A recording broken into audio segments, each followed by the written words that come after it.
Hey guys, welcome back to Good Life Farm. So I'm out here working today. As you can see, I mentioned in my last video that I was reworking my garden plan, my new garden plan again, but that's fine. This is going to be much better in the long run. I ordered this heavy duty pro farmer grade landscaping fabric. It's not really landscaping fabric though, it's agricultural fabric. I'm laying all this down. I'm about to start digging up all of the soil, transferring it over here to this bed, well, for this first one here, and then I'll move the next one down, fill that one over, and these beds are a mixture of soil and old bedding from the chicken coop. So there's old hay, there's old wood shavings, all that stuff. So they're not going to look quite the same once I transfer it over, but that's fine. It's still the material that goes in there. I'll just put a nice layer of soil over the top, make it look all good, and yeah, that's the plan. And then once I get all of these beds moved over here, I'm going to put down more over there where those beds are. And eventually I'm gonna build lots of beds, and I'm gonna have 2 long rows of beds, and I'm going to fill the walkways in with mulch. That way I don't have to mow, I don't have to weed eat, and they won't look like that when I can't get to it. So that's the job for today.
What are you doing, Addie?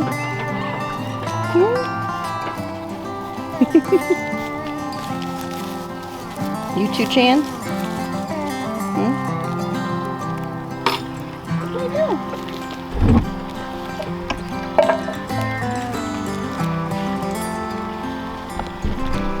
Hi. What are you doing, Fanny? Hi. Hi, Jessie. What are you doing, buddy? Sweet guy. Chan. That's my tripod there, bud.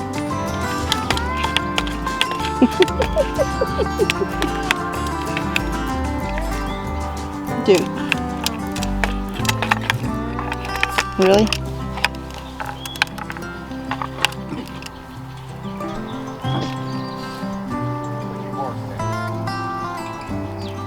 We're down to 3 pigs. Started off with 12 out there. Now we got 3.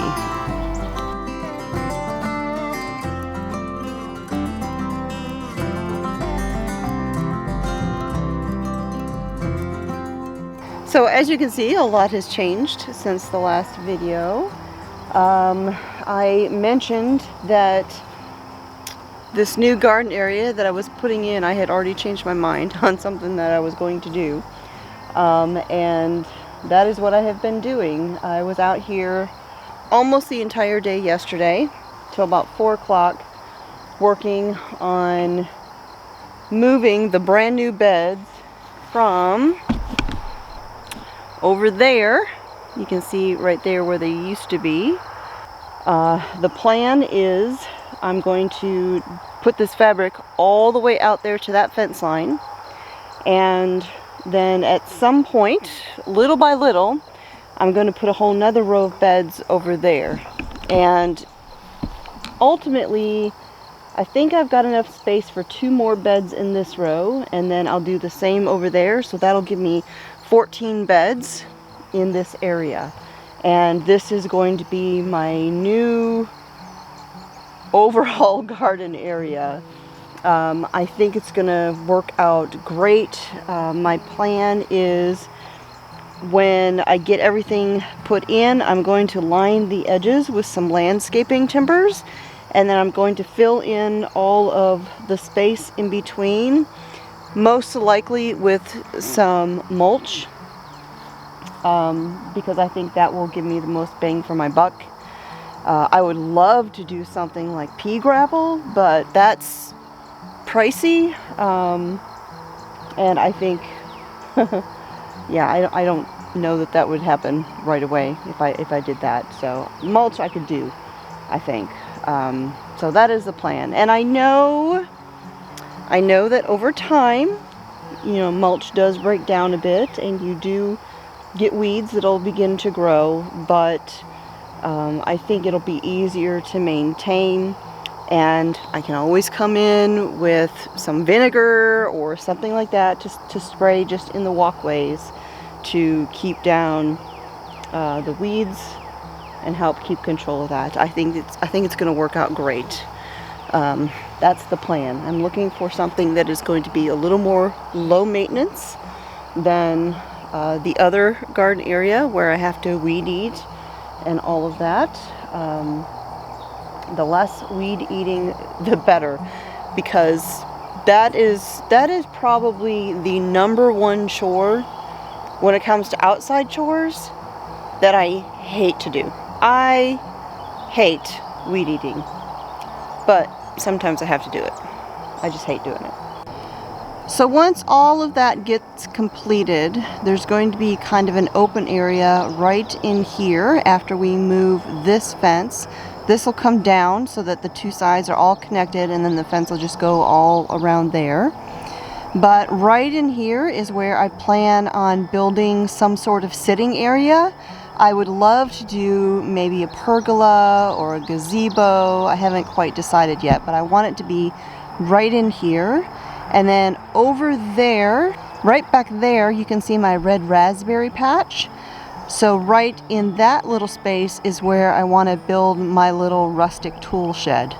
I can't remember if I told you guys about that or not. Like I've mentioned, this is my Sabbath year of gardening, letting the land rest, and so I have not been planting anything. I haven't been doing anything like that, and I stopped gardening basically last summer.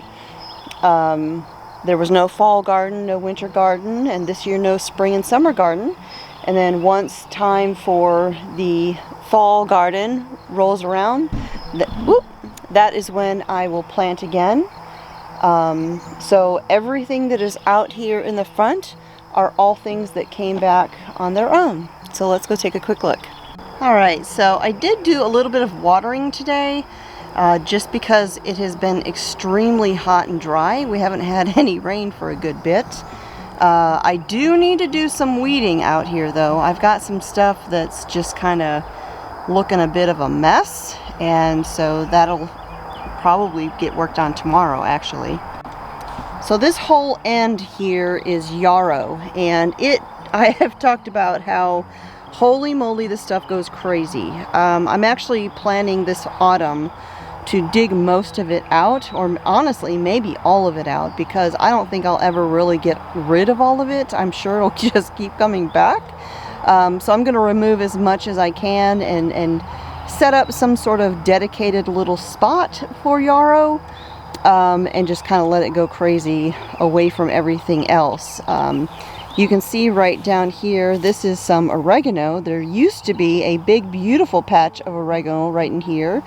And as you can see, the yarrow has just taken over. There's a little bit of it here and there, which, I mean, it's okay. I do have a whole nother oregano patch in the other garden, which I'm going to move some of that.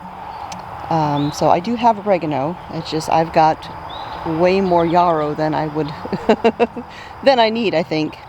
Right down here I've got some of those onions. I'm actually going to come and move some of these out of the way of the yarrow as well, because I mean, you can see this yarrow is just suffocating everything.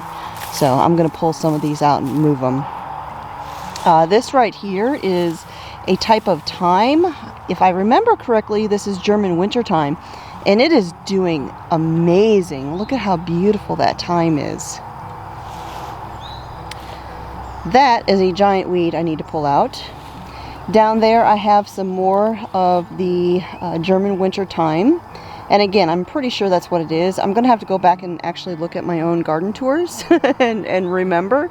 But I'm pretty sure that's what I planted. And then this right here is actually a type of tarragon. Yeah, it's just kind of been there all winter long. There's some new growth on the top. This down here is variegated marjoram, I believe. Oh yeah, that's marjoram. Isn't that beautiful? That's so pretty with those multicolored leaves.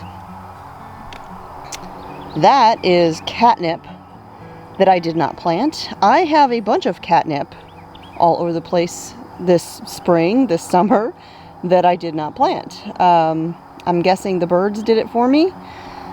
So yeah, that is catnip. And I'm actually going to pull that out too, because it will go crazy and take over. Catnip is a kind of mint. Alright, in this bed over here, I've got one of my dahlias is coming up. I've got some buds. These are beautiful orange, fiery orange dahlias. And they gave me flowers all summer last year. So I'm really excited to see these. My columbine flower right here was one of the first things that came up. It's kind of an early spring thing. And it always gets hit with these leaf miner bugs. See how they make those stripes all through the leaves? They always get hit with that. These are my chives that I planted last year. I need to thin those out a little bit. This is my tricolor sage. It has held up all winter long, which I'm thrilled about. I got a bunch of weeds down in there. This is silver posy thyme, another variegated variety. It is so beautiful. Look at the little flowers on there. And then this right here, these are flowers. I believe that's a cone flower. And then I actually don't remember what that one is, but it was like orange and red and yellow flowers. And then here's another cone flower that's come back. That is a head of lettuce that's self-sowed from my lettuce that I had planted here last year. And then in this bed over here, oh, we have a bunny out here in the rabbit tractor. Let's see. So this is a kind of sage that I planted. I think it was called autumn sage or something like that. And I was actually kind of surprised to see any of it come back. These things don't usually make it through the winter. But part of it did, so I need to come out here and like remove all this dead stuff out of there. And it looks like right here, this is actually pineapple sage coming back. That one's kind of hit or miss for me too. I don't usually see it come back. So that's cool. More of that beautiful silver posy thyme. Alright, those are just a bunch of weeds. That over there is French tarragon. More catnip. I'm telling you, that stuff goes crazy. This right here is some of my broadleaf garden sage. It is holding up great. For the most part, I'm able to come out here all winter long and harvest sage. So when harvest season rolls around, I usually don't dry very much of this because I can come out all winter and get fresh sage. These little beds had loofah gourds in them. And I've got to get out here and weed eat tomorrow, so pardon the jungle. It'll be interesting to see if I get some loofah gourds self-sowing, because I did have one laying here in the bed. So we'll see if we get some that come back on their own. My blueberry hedge over here is doing beautiful. We've got blueberries absolutely everywhere. Look at all of these blueberries. Beautiful. And they're starting to ripen, so I'll be able to come out here and pick some blueberries and make some scones or pancakes or whatever I want. And I'll actually be coming out here, and I mean, I know I'm not doing big harvests, but anything that comes back on its own I am enjoying, you know, just picking and eating and picking and eating. So I will cover up my blueberry hedge with some netting, just so that the birds don't eat every single one of them. Oh, look at there. I think that's going to be my first ripe blueberry right there. Look at that. This bed over here is the one that had all of my peppers. It had some cosmos. It had the snake beans. That was kind of the majority of this bed. I am sure some peppers and such will come back on their own this summer. I would be surprised if they didn't. At least a couple. And then this bed over here is, again, mostly herbs. I've got, this one is another variegated thyme. It is lemon thyme. So it's got that beautiful kind of yellow and green color. I've got some more silver posy thyme right here. This thyme has done so well this year. That right there is lemon sage, a variegated sage, and look how big that thing has gotten. This right here is a curry herb. Oh, it smells so good, and it's pretty. Look at that color. That is my giant bee balm patch. That'll be flowering here before too long. And this is a whole bunch of weeds I gotta get out here and pull, because this stuff is just going to take over. I think, I don't remember, but I'm pretty sure this is Creeping Charlie. And it is just everywhere. And it will take over.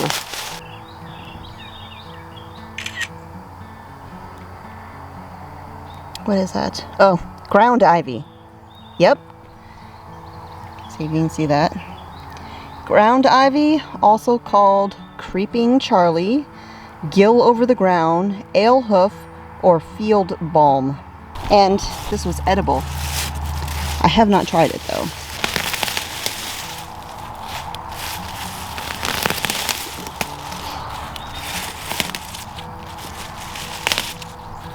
And I almost forgot, over here is my elderberries that I planted last year. My son and husband gave me a hand on this little project. We planted these berries last year in the spring. They are two different varieties that came from Stark Brothers. And look at how well these are doing. This one right here is, I want to say, right about 5'4", because it looks like it's the exact same height as me. The other one over there is about, well, they're all about the same. There's two over there and two right here. And again, I got two different varieties and they're looking great. And look at right here. We've got elderberries. I'm so excited. These are going to flower and then there's going to be berries. This one is just covered with the clusters of buds. And this one as well. Look at that. Look at that beautiful cluster. That is so exciting to see. Because, you know, while I do have wild elderberries that grow way out there along the tree line, the deer always beat me to them. Usually what happens is they'll get to this stage, or maybe a little bit past it. I'll have flowers and maybe I'll have a little bit of green berries, and then the deer find them and they devour the whole thing, and I never get any elderberries. Now, that said, even though these are doing great, they've got Obviously they're going to produce tons and tons of elderberries this year. This will be the first year I'm getting fruit, therefore I will not consume them. I will not harvest them. It'll be first fruits. If they do get harvested, I won't keep them for myself. I'll give them away. Yeah, that's how I kind of like to do things. So there you go. That is a quick little walk through the resting garden, I guess you could say. There definitely won't be very many garden tours this year because it is my rest year. But it is interesting seeing what is coming back and what isn't coming back, and you know, we will walk out here from time to time and just see if there's anything new or anything like that. I'll be curious to see if any tomato plants pop up or pepper plants or anything like that. I usually have peppers where I've grown peppers in the past, so I would actually be surprised if I don't get some peppers again this year in that bed. But we'll just have to watch and see what varieties things are and all of that, and just kind of enjoy the rest. Thanks for hanging out with me here again at the homestead. My name is Constance at A Good Life Farm, and I'll talk to y'all next time.